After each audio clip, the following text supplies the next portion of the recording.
about what I used to think as a teenager, and I think I was very blessed that I had a very carefree childhood. I was in boarding school, so my life revolved around dramatics and sports, and a little bit of going to class as well. And although we couldn't cut class in boarding school, because where would you go?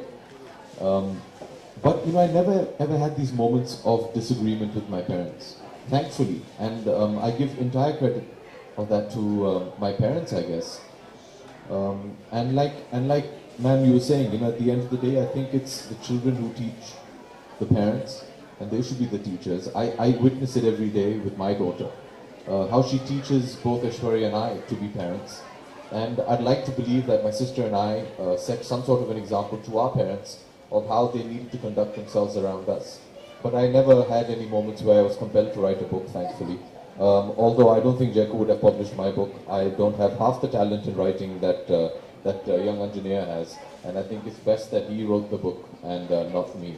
There's nothing more precious than a young newborn life in your lives. And it's a gift. And it's something that needs to be treasured and loved. And unconditional love is something which will just literally set everything free, and it opens so many doors. It makes you realize so much about yourself as a human being, not only as a parent. But I think what children require the most, and I'm sure any teenagers here, is that if you just give them a bit of compassion, a bit of understanding, and a bit of space. Like ma'am was saying, you don't need to teach them anymore. They have everything at the click of a button.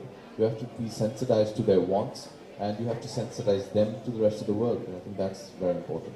There's several. How much time do you have? I think if you ask any new parent, they'll tell you the same thing.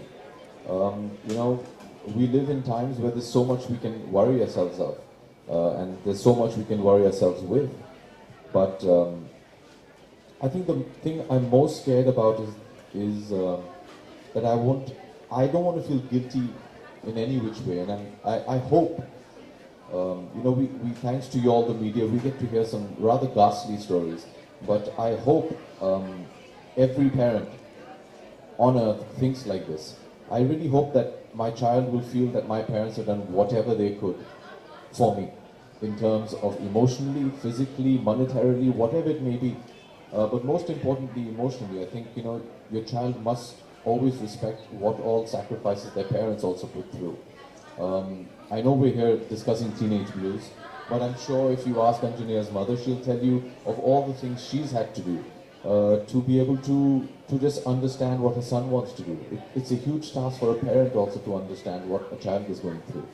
And I just hope that my daughter, when she's a teenager, turns out and just appreciates what all her mother and her father have done or continue to do, as I, till date, as a 37-year-old, respect, acknowledge and love my parents for all that they continue to do for me today as well.